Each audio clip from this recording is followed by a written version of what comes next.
tous et bienvenue sur ma chaîne YouTube. On se retrouve aujourd'hui pour une nouvelle vidéo où je vais vous faire le bilan lecture du mois de juillet. Donc en juillet j'ai lu, je ne sais même plus, 8 livres pour un total de 3916 pages, donc presque 4000. Et j'ai eu, comment dire, j'ai eu 3 coups de cœur l'un à la suite de l'autre au mois de juillet. Bref, je peux pas poser ça là, ça m'énerve. Donc le premier livre que j'ai à vous parler, c'est le tome 1 de la saga Les Puissants, de la trilogie Les Puissants de Vic James. Donc dans celui-là, on va suivre Abby et Luke, qui ont respectivement 18 et 16 ans. Voilà, qui sont eux des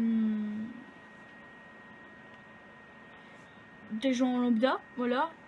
Donc ils font pas partie des... Comment ça s'appelle?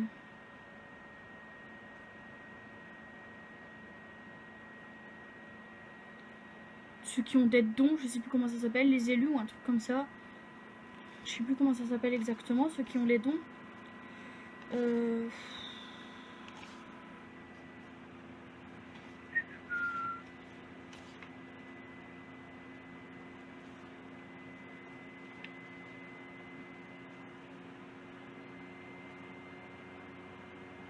Bref, ça doit être des élus, je sais plus comment ça s'appelle.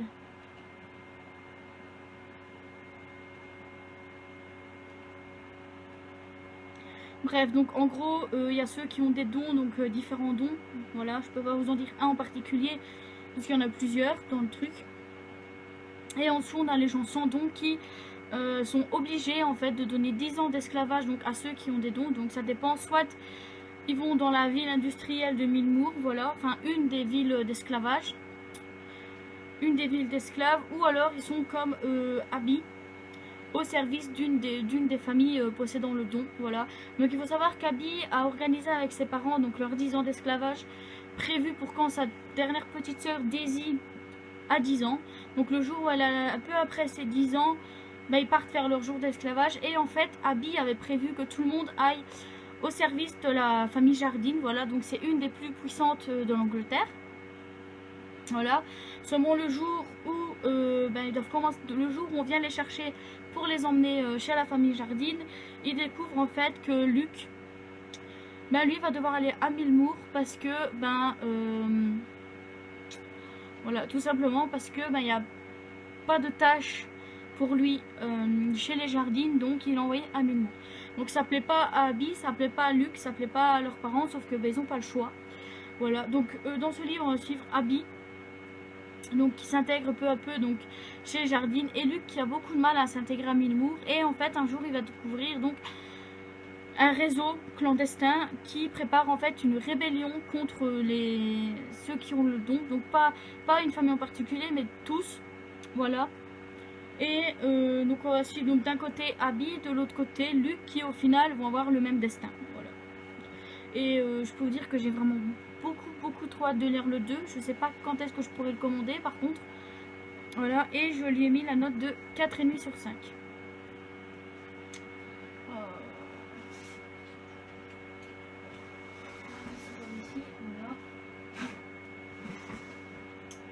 Alors ensuite, le deuxième livre dont je vais vous parler, donc c'est le manuscrit inachevé de Franck Tillier, où dans celui-là on va suivre au tout début la préface en fait,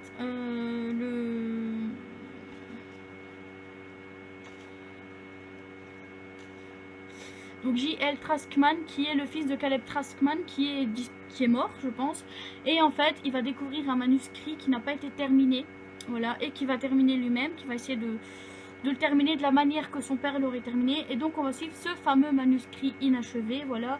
Et dans ce manuscrit inachevé, on va suivre l'histoire de Leanne Morgan, qui est également Enaël Mirror, donc une auteure de thriller connue dans sa ville, qui 4 ans avant vraiment le début de l'histoire va vivre un truc par rapport à sa fille. Donc sa fille va disparaître. Donc 4 ans plus tard, ils n'ont toujours aucune nouvelle d'elle, même si pour eux elle est morte, voilà, tout simplement. Enfin pour elle, elle est morte, pour son mari elle ne l'est pas. Elle a juste été enlevée mais pas tuée, voilà. Et au même moment, donc au moment où l'histoire commence, on va voir en fait une course-poursuite donc d'un jeune qui a volé une voiture et qui au barrage de police fait demi-tour, mais il se fait poursuivre et il finit dans un ravin. Et ils font donc les policiers, quand ils arrivent sur les lieux, font une découverte assez macabre, c'est-à-dire que dans le coffre de la voiture, ils découvrent un corps. Avec, il a une tête mais pas de visage en fait, donc les yeux ont été enlevés, le visage a été enlevé, et ils découvrent sur le côté un sachet contenant des mains. Donc au début ils pensent que c'est les mains de la femme dans la voiture, et en fait ils découvrent un réseau de tueurs en série assez psychopathes, on va dire, parce qu'il faut vraiment être psychopathe pour faire ce qu'ils ont fait. Ils vont très rapidement faire le lien avec un tueur en série enfin un kidnappeur en série qu'ils ont arrêté quelques années plus tôt, voilà. Et en fait bah, c'est beaucoup plus grand que ça, beaucoup plus grand que ce qu'ils pensaient. Et au final tout va être lié à Léane, voilà, ou Enaël, peu importe. Donc tout va être lié à Liane et son mari, voilà. Et un jour bah, ils vont dire que son mari a été retrouvé sur la plage, qu'il est amnésique. Et en fait, pour la fin, donc la révélation du grand méchant, on va dire que c'est peut-être une des théories qui m'avait fleuré. On va dire que j'y avais pensé, mais pas plus que ça. Voilà. Moi, c'était parti sur toute autre chose. Mais au final, ben, c'était bien quand même, voilà. Ouais, au final, c'était bien quand même. C'était une bonne fin. Et je lui ai mis la note de 4,5 aussi. Voilà. Donc là, je vais vous présenter mes 3 coups de cœur, l'un à la suite de l'autre.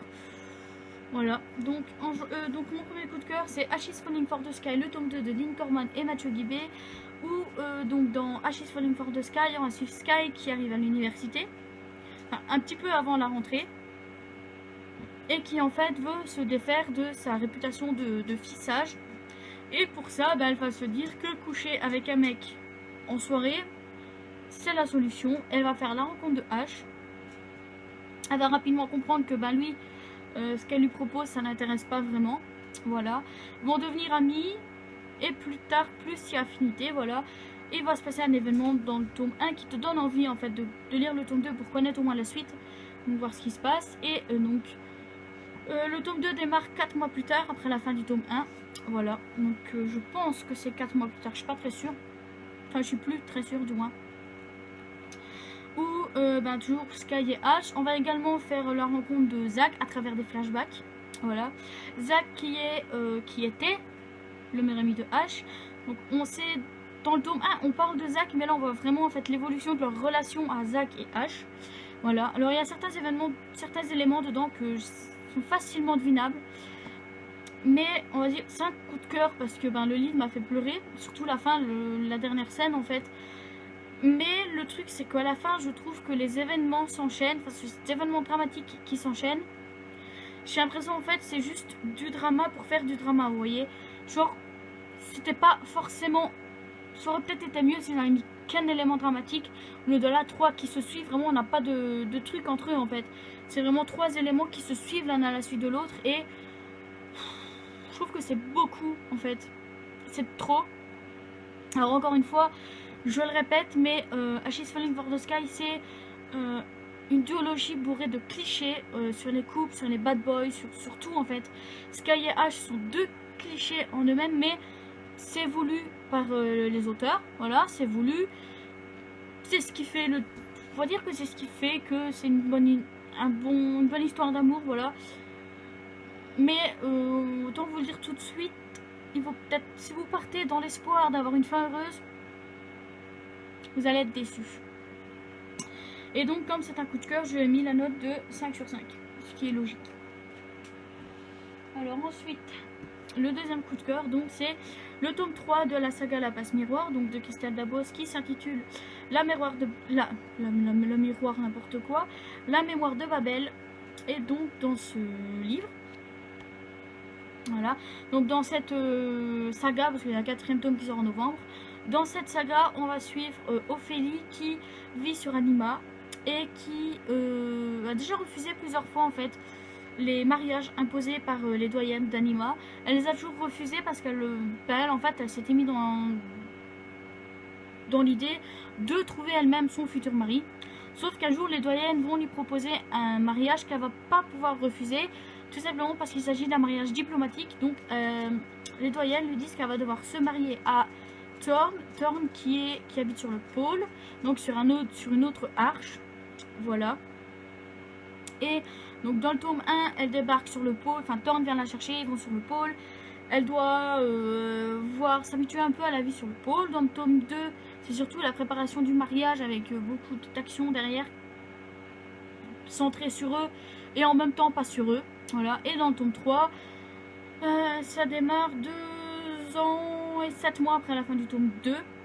Et déjà, le tome 2, ça avait frôlé le coup de cœur. Et là, le tome 3, il y a une évolution au niveau d'Ophélie, au niveau de Thorn, au niveau de leur couple, au niveau de l'histoire des arches en elles-mêmes.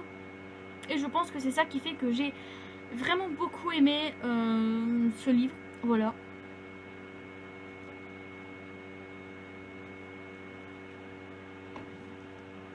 Et vu la fin, j'ai qu'une hâte, c'est de voir le tome 4. Enfin, de lire le tome 4. Parce que le voir, ça va pas suffire. Bref. Donc, c'est un coup de cœur. Alors ensuite, le troisième, donc 5 sur 5 pour l'autre livre. Le troisième coup de cœur, il s'agit de Viens on s'aime de Morgane Moncombe, donc chez Hugo Poche. Où là, je pense que ça a été le coup de cœur de beaucoup de personnes, même si beaucoup de personnes préféraient la suite en fait. Bref, donc dans cette histoire, c'est Violette et Loan qui vont se rencontrer le soir du 1er janvier. Donc je pense que c'est entre le 31 et le 1er qu'ils vont se rencontrer. Dans un ascenseur, ils vont se retrouver coincés tous les deux dans l'ascenseur. Loan est pompier, donc il sait garder son calme dans toutes les situations. Mais Violette, en fait, panique assez facilement et il va devoir donc, un lien va se créer entre eux suite à ça. Parce qu'ils vont... Loan va l'aider à garder son calme le temps que l'ascenseur redémarre. Et il faut savoir qu'ils habitent dans le même bâtiment. Loan vient d'emménager avec Lucie, donc sa copine de l'époque, dans un des appartements voisins de Violette. Et Violette, elle vit avec Zoé, donc sa meilleure amie. Voilà. Et donc l'histoire commence un an plus tard. Donc Loan n'est plus avec Lucie. Il habite maintenant avec Zoé et Violette dans l'appartement. Voilà.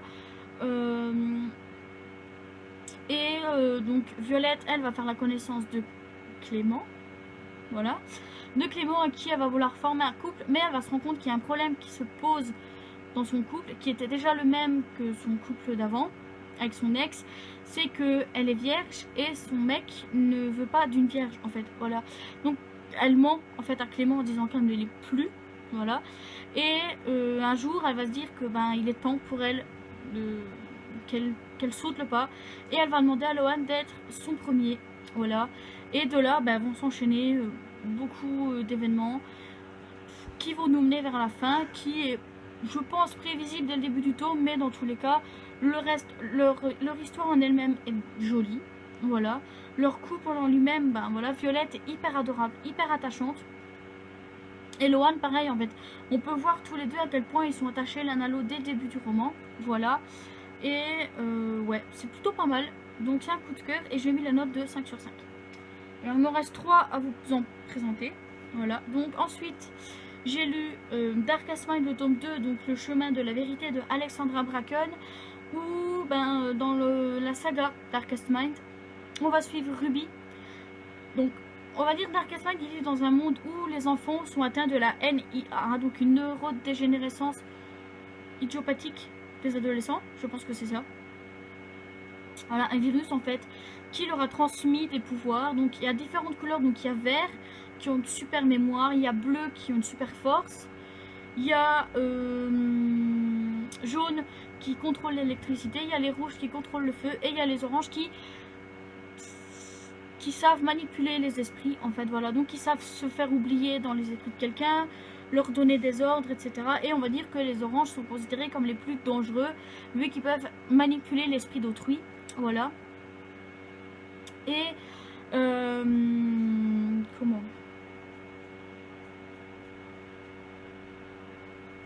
et donc dans le tome 1, on suit Ruby qui est dans un camp, qui à l'aide d'une infirmière, parce qu'elle infirmière va réussir à s'échapper. Elle va faire la rencontre Donc, elle va réussir à s'échapper aussi de la surveillance de l'infirmière. Elle va se barrer. Elle va faire la rencontre de Liam, Chubbs et Zoo. Voilà.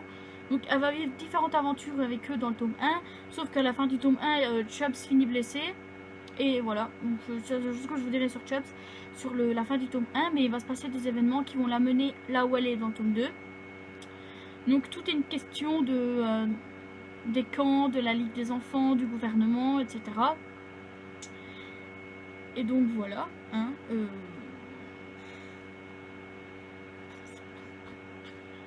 Oh la mouche dégage. Bref, et donc dans le tome 2, ben, c'est la suite des événements de Ruby, mais je pense qu'il y a quelques mois quand même qui sont passés entre temps. Où ben, on va revoir un peu tout le monde, non, parce que la seule qu'on ne revoit pas en fait c'est Zoo. Je sais même pas si on va la revoir dans les 2 derniers tomes. Dans le tome 2, dans tous les cas on la revoit pas, mais on revoit Liam, on revoit Chubbs, on s'en fout. Et je pense que c'est un bon deuxième tome. Même si j'ai pas retrouvé ce qui a fait que j'avais aimé le tome 1 et le film en fait sur le tome 1. Mais dans tous les cas c'est une bonne lecture quand même et je lui ai mis la note de 4 sur 5. Hop, alors ensuite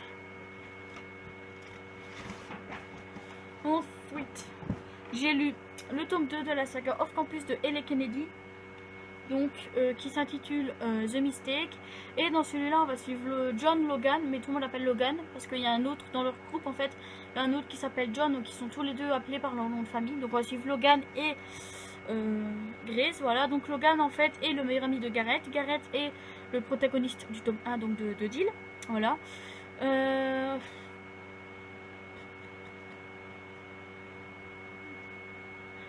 Et en fait il s'est toujours cru amoureux de Hannah, donc la copine de Garrett. Mais pour lui c'est mal parce que c'est la copine de son meilleur ami. Voilà, et il a toujours été jaloux, un petit peu jaloux de Garrett, enfin c'est ce qu'il pensait. Un jour il va rencontrer Grace qui est une première année, donc qui est en dessous de lui. Je pense qu'il est en 2e ou en 3e, je ne sais plus. Voilà, je ne sais plus vraiment. Et voilà, et Grace elle est vierge. C'est beaucoup des histoires de vierges dedans, il me semble. J'ai lu beaucoup de livres où les femmes sont vierges dedans. Hein. Bon, c'est pas grave. Surtout dans les romances, hein, j'ai envie de dire, à part dans She's Falling for the Sky, bien sûr. Enfin, dans le tome 2 surtout. Voilà. Et seulement, ben, il va faire le con, tout simplement. Parce qu'il va lui dire quelque chose qui ne va pas lui plaire. Je pense que ça n'aurait plu à personne. Et de là, ben, ils vont s'éloigner. Puis ça va être les vacances, donc ils vont pas se voir pendant 4 mois. Et après, ben, il va se mettre en tête de la reconquérir. Voilà. Et c'est un bon livre, c'est une bonne histoire, mais j'ai pas eu autant d'engouement que quand j'ai lu The Deal. Alors, est-ce que j'aimerais autant The Deal en le relisant maintenant? Je sais pas. Mais dans tous les cas, c'est quand même une bonne lecture. Voilà. Donc, je lui ai mis la note de... Bah, c'est même une très bonne lecture, vu que j'ai mis la note de 4,5 sur 5. Et voilà. Donc, ensuite, le tout dernier livre de ce mois, donc du mois de juillet, c'est le tome... C'est le 4 ? Ouais, le tome 4 de la saga Marketman, donc qui est sur Nash. Alors je sais que beaucoup ont un coup de cœur sur Nash, donc tous ceux qui en parlent en fait disent que leur préféré c'est Nash. Moi c'est pas le cas. C'est pas un coup de cœur, et je sais ce qui a fait que c'est pas un coup de cœur, voilà. Donc d'un côté on va suivre Nash, qui est tatoueur au salon The Market, comme rôle, voilà. Et en fait il va un jour, en emmenant Rome à l'hôpital, il va rencontrer Saint, je sais plus comment elle s'appelle, Saint Ford, voilà, avec qui il était au lycée, mais il a pas l'air de se souvenir d'elle, de ce qu'il a soi-disant fait, tandis qu'elle s'en souvient très bien. Et donc il va essayer de se rapprocher d'elle quand même si ben, forcément elle se souvient de ce qu'il lui a fait, donc elle n'a pas très envie de lui parler, pas très envie de devenir amie, sauf qu'ils vont se rapprocher, etc. Et au final, voilà, mais en fait, dedans, il y a tout est réuni, tout est réuni en fait pour faire que ce qui fait que j'ai un coup de cœur en général sur les romances, sauf que le personnage de Saint m'a tapé sur le système, mais vraiment, sa manière de se comporter, sa manière d'être, son caractère, franchement, ça m'a saoulée. Et en fait, je pense que c'est ça qui fait que j'ai pas un coup de cœur, c'est Saint, parce que je la supporte pas. Alors, ok, sur la fin, elle devient un peu mieux, mais sur la fin, quoi. Tout le reste, elle m'a saoulée de ouf. Alors, sur Nash, il n'y a rien à dire. Il est adorable. Voilà, il est adorable avec tout. On prend un petit peu pitié de lui en fait, avec tous les problèmes de santé, enfin tous les problèmes de famille qu'il va avoir, etc. Donc en général, je pense que dans les livres, il y en a beaucoup en fait. En général, soit du côté de la fille, soit du côté du mec où il y a des problèmes de famille. Là, c'est des deux côtés. Dans le tome 1, je pense que c'était des deux côtés aussi. Dans le tome 2 sur Jet, pareil. Et dans le tome 3, ben non, il y avait que Rome en fait. Bref. Et donc, c'est pas un coup de cœur, mais c'est quand même une très bonne lecture. Donc, je lui ai mis la note de 4,5 sur 5. Voilà, je vérifie quand même. Ouais, je lui ai mis la note de 4,5 sur 5 parce que c'est quand même une bonne lecture.